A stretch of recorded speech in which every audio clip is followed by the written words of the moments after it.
Once upon a time, there was a wealthy merchant who lived in a comfortable house with his 6 children, 3 sons and 3 daughters. He was a sensible man who spared no expense on their education, hiring the finest teachers to guide each child well. His daughters were all beautiful in their own right, but the youngest was especially striking, which made the elder sisters envious. From the day she was born, everyone admired her, calling her the Little Beauty. As she grew into a radiant young woman, the nickname stuck, and it was by this name that she became known. Naturally, this deepened her older sister's envy. Between them, the older 2 daughters were proud, even haughty. Accustomed to luxury and admiration, they refused to associate with ordinary townsfolk or the daughters of other merchants. They had decided that they would only entertain proposals from dukes or earls. Every day they went to parties, balls, theater outings, and concerts. By contrast, Beauty found her joy in books. She'd settle down for hours with stories of distant lands or wisdom, and loved to sing or play the harpsichord in her spare time. Suitors were plentiful. Many well-off men offered their hearts to those 2 older sisters but were turned aside. They wanted only aristocratic matches. Beauty, for her part, politely thanked those who courted her, saying she felt too young to marry and that she preferred to stay with her father a while longer. Then misfortune struck. The merchant lost his fortune. Almost overnight, he found himself ruined. All that remained was a modest country house, far from the bustle of the city. With tears in his eyes, he told his children the truth. They would have to go live there and earn their keep. The 2 older sisters reacted in fury. They refused to leave the city. How could they give that up? They expected their lovers would stand by them, but when the money vanished, so did the attention. Their suitors, who had loved them for their beauty and ease, soon abandoned them. Locals mocked their pride and rejoiced in their downfall. Beauty, by contrast, stepped forward with compassion. She would go, she said, no matter how humble their means, she would stay by her father's side and comfort him. She cried for their loss, but resolved that grief would not change their situation. When they arrived at the countryside cottage, life changed drastically. The father and sons worked the land with dedication, while Beauty rose at dawn to clean, cook, and manage the home. Unaccustomed to such labor, she found it exhausting at first, but by the end of 2 months, her health grew stronger, even more than before. With chores done, she read books, practiced the harpsichord, sang or spun wool with gentle industry. Meanwhile, her 2 older sisters frittered away their days. Oh, I'm so bored. Look at her, scrubbing floors. How dull her life must be. Tears won't bring back our fortune. I must learn to be happy without it. Their father, however, valued Beauty more than ever. He saw that she not only possessed beauty, but kindness, humility, and extraordinary resilience. A year passed in this quiet life until one day the merchant received exciting news. A ship carrying his merchandise had finally landed safely.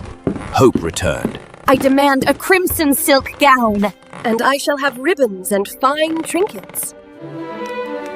Beauty asked for something simple, a single rose, since none grew in their little valley. She didn't long for luxuries. Her father smiled at her restraint and promised to bring it back. But when he reached the city, he was mired in legal wranglings over his goods. Nothing went right. I'm afraid this is final. There's nothing more I can do. He returned poorer than ever. Saddened but undeterred, he resumed the journey home. A storm descended. Rain turned to snow. The wind lashed, and twice it threw him from his horse. Darkness fell, and his mind turned to wolves howling nearby in the shadow of freezing hunger. Then, through a line of trees, he saw a light beckoning. He urged his horse forward and discovered a grand palace, lit from top to bottom, yet silent. No servant came to greet him. The stable was open and its provisions plentiful. His tired horse ate gratefully while the merchant entered and found a lavish table with one place set. Though soaked and weary, he dared to help himself to some chicken and wine.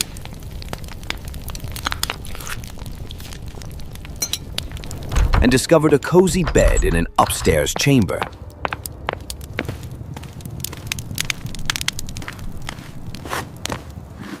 Exhausted, he fell into deep sleep.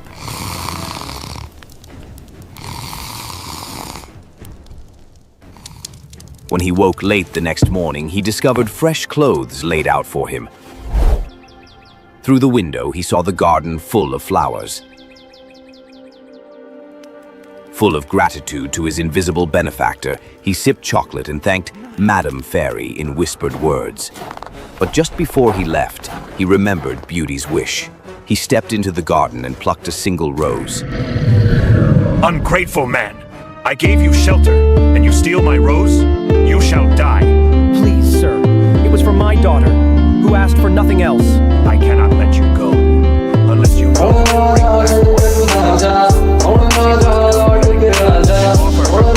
bring back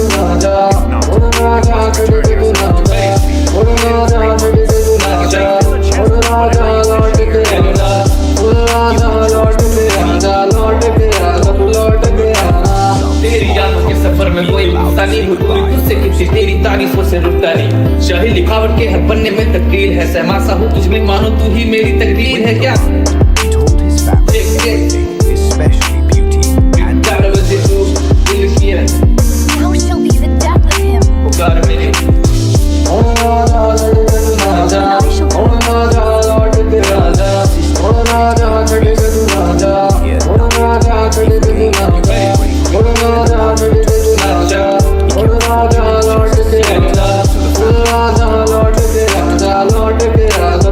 थोड़ी पागल थोड़ी दारू P रही है मेरे आंखों के सामने तू ऐसे पी रही है तेरी यादों के सफर में कोई इंसानी हो पूरी तुझसे कितनी तेरी तारीफों से रुक जानी शाही लिखावट के हर पन्ने में तकदीर है सहमासा हूँ तुझ में मानो तू ही मेरी तकदीर है क्या कि मुझे थाम ले पाँव में अब खड़े हैं देखा के राह में तू तो आके फिर से तू भी थाम ले मेरी आंखों में तेरे की नामों पे अभी एग्जाम ले कैसे बालों में तेरे रहे हिसाब ये आंखों में रहे हैं तेरे छोटे ख्वाब ये कैसे करें मुलाकात फिर थोड़ी थोड़ी बातें होने लगे she began exploring the उड़े आजा छोड़ के तू ना जा उड़े आजा लौट के आजा उड़े आजा छोड़ के तू ना जा उड़े आजा लौट के आजा उड़े आजा तू छोड़ के आजा उड़े आजा लौट के आजा उड़े आजा छोड़ के तू आजा छोड़ के तू आजा लौट के आजा Speak your wishes, speak your will.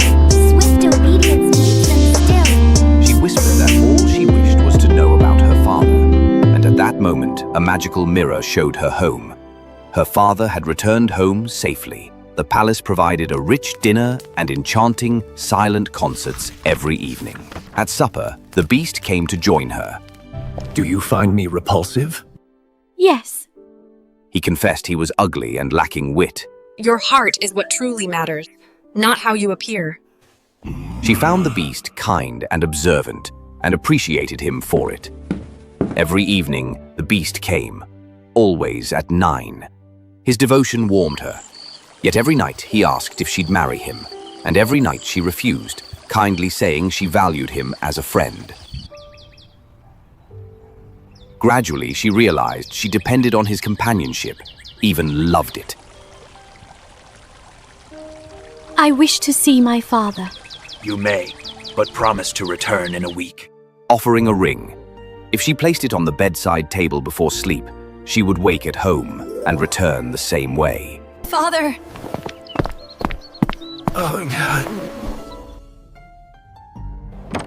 He found a trunk bursting with beautiful gowns. It had appeared as if by magic.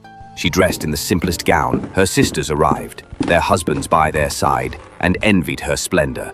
The eldest's husband was handsome but vain. The second's husband made cynical jokes with cruelty. Beauty's sisters cried at her happiness and plotted to keep her longer.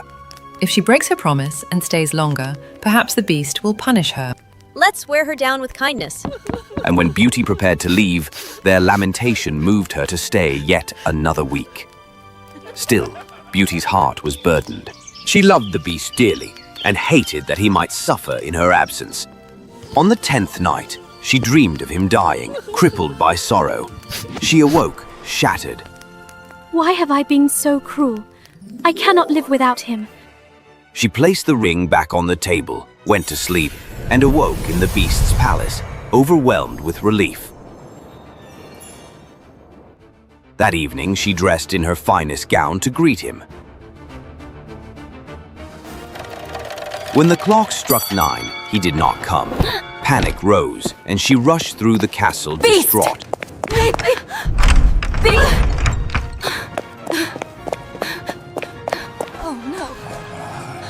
She came upon the canal in the garden, where she found him faint and bleeding. Seeing you again lets me die content. Please do not leave me. I cannot live without you. I wish to be your companion, your wife. Instantly, the palace erupted in radiance. Music, fireworks, shimmering lights drew Beauty's gaze, but she was transfixed by what stood before her, the beast, transformed. No longer monstrous, he stood as a handsome, noble prince. A bewitched fairy cursed me to appear as a beast, until a woman loved me for my heart and goodness, not my looks. You have broken the spell. Your kindness has broken the spell. At that moment, the fairy of Beauty's dream entered with her father and the entire family, transported magically to the palace. The fairy blessed their union and announced that Beauty would be a great queen without losing her kindness. But to the two older sisters, whose envy and pride had no redemption, she pronounced a different fate, turned into statues outside their sister's palace to remain as such until they learned to admit their faults. And so Beauty married the prince, and they lived happily for many years. A happiness rooted in love, virtue, and grace, just as all good fairy tales end.